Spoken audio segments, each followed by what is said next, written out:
What's up, YouTube universe? This is Jacob Dark, and I have really bad allergies. Wait, that's not right. And if you're new to this channel, I'm a longtime gear junkie, somebody who's always buying, reviewing, and testing different products to give my opinions and help everyday people just like me make a final purchase decision. Today, we're going to be looking at the Sterling Audio Harmony H224 audio interface.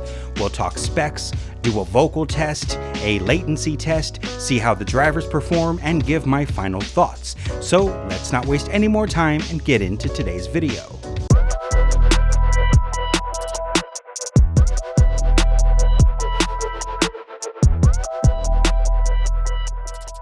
Disclaimer, Guitar Center did send me this unit to review, but as always, I'll give you my honest, unbiased opinion and let you know if there's anything that I think could be improved.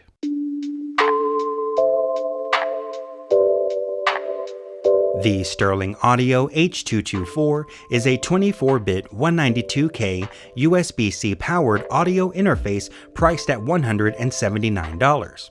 The metal body sits nicely on my desk as its console-like, desktop-oriented design is something I'm a big fan of.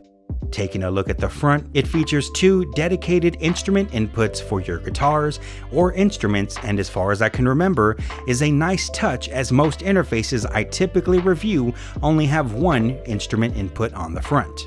There's also a headphone output which delivers 113 dB dynamic range and cranks my Audio-Technica ATH M50s to a more than satisfying level you'll definitely have no problem tracking.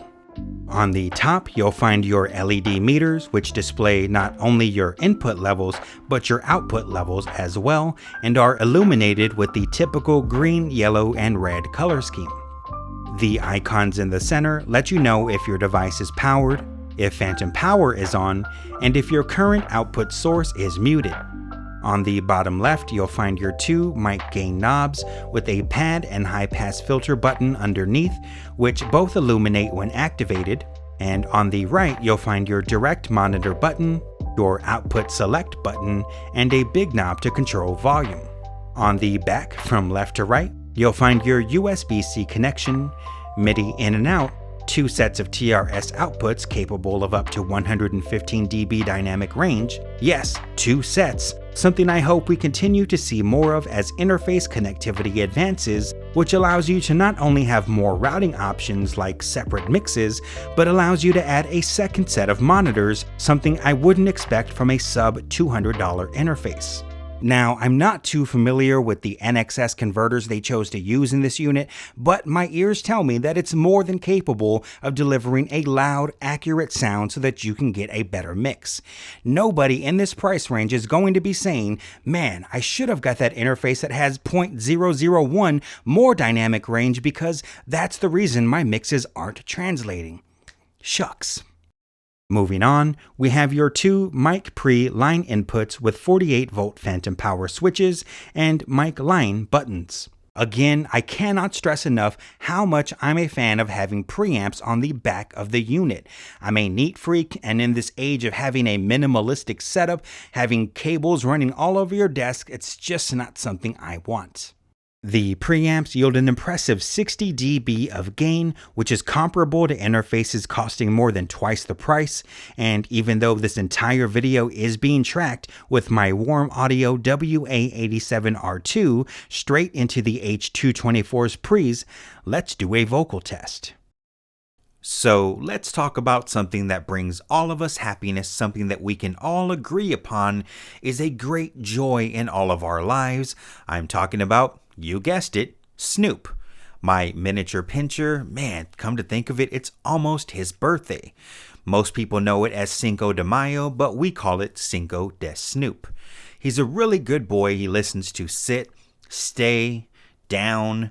He knows what to do when I take him out on walks. He does get a little protective sometimes, but he's a miniature pinscher and he barks at the door anytime he hears a noise coming from that direction, which I think is a great thing. I don't need to invest in an ADT or other brand alarm system because I have my little alarm system with me everywhere I go. So if you don't have one, I highly recommend a miniature pinscher for you. It'll definitely improve your quality of life.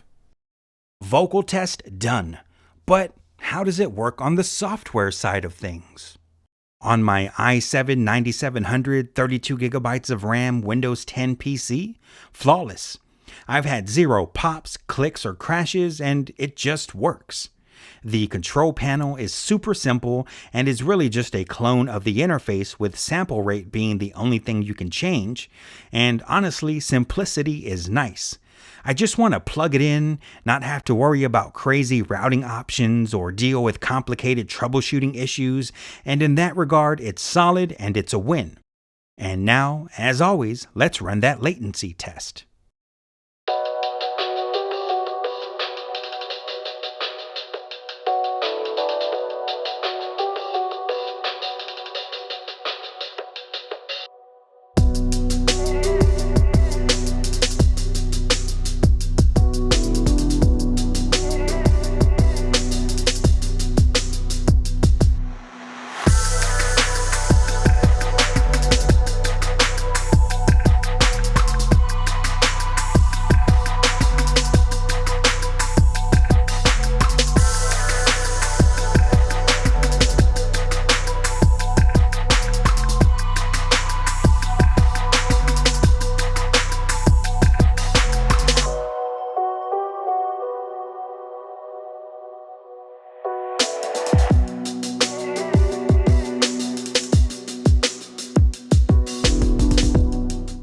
So what could be improved?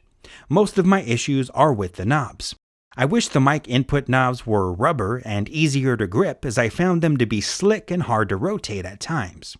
I'd like the big knob to be numbered and have a notch on the knob so I can determine how loud I have the unit set instead of having to guess and use the LED meters and my ears.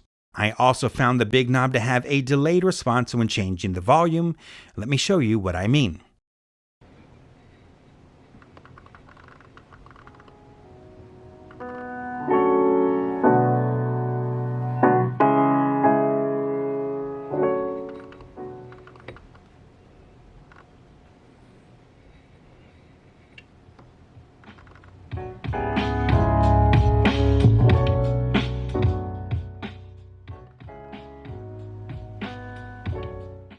And finally, I did find the connections to be a bit wobbly and would like to see them tightened up.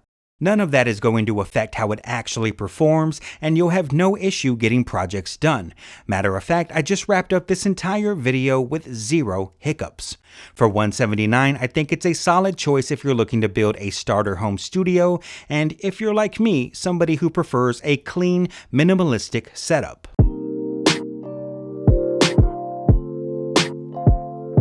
If this fits your budget and has the features you need in an audio interface, I'd have no problem recommending the H224 for you. That's going to do it for today, so as always, be sure to hit that subscribe button and that notification bell so you can be alerted each time I upload more content. So until next time, thank you for watching, stay tuned, and have a great day.